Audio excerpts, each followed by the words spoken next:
Et salut à tous.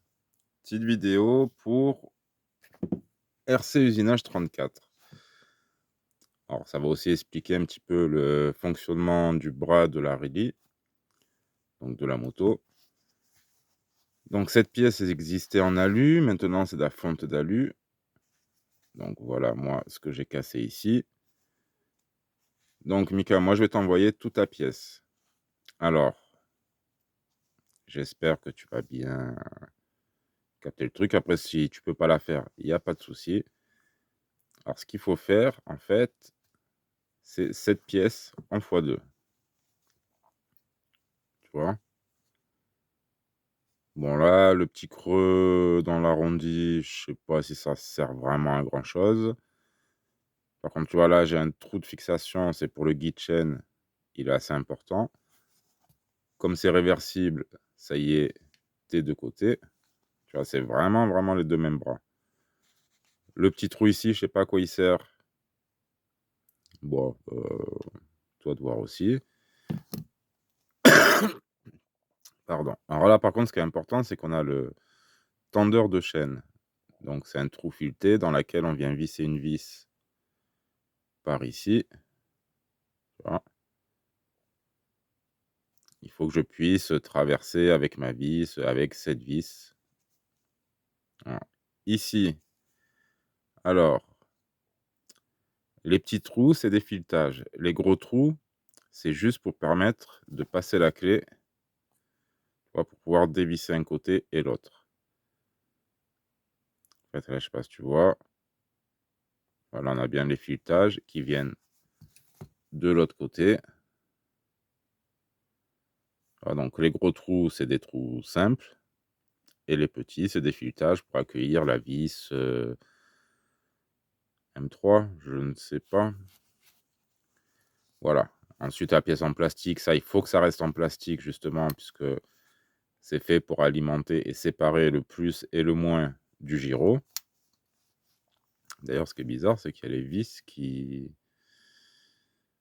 communiquent. Est-ce que c'est... Je ne sais pas. Et donc, pour le gyro, en fait, il y a deux trous ici. Tu vois, pareil, là, c'est le trou du milieu ici.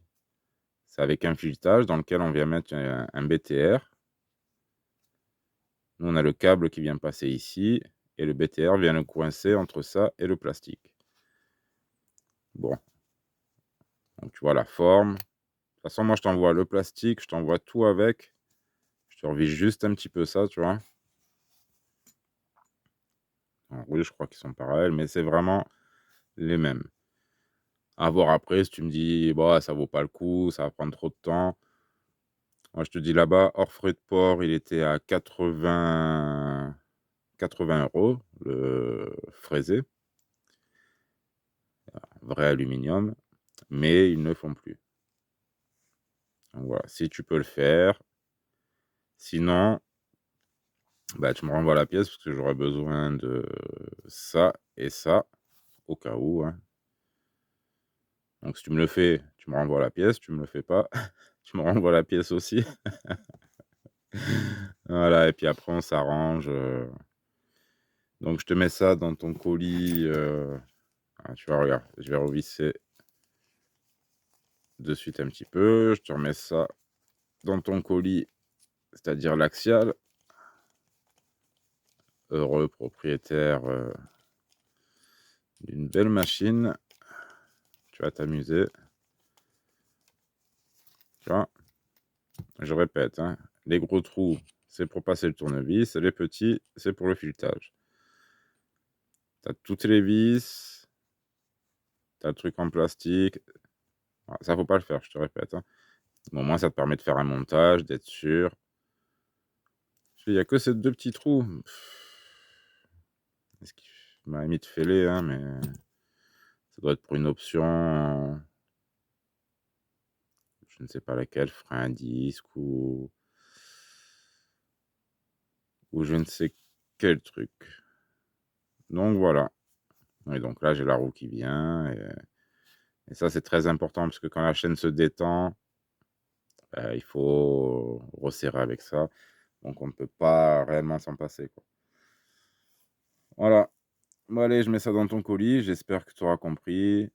Si tu me l'as fait, tu un boss et on verra ça plus tard. Sinon, si tu y arrives pas, je comprends tout à fait. C'est pas des plus simples, mais ça serait magnifique. Ah ouais, tu sais, tu fais un beau truc, Allez, je vous embête pas plus. On verra ça par la suite. Nika, à bonne réception de ton colis et à très bientôt. Tchuss à tous.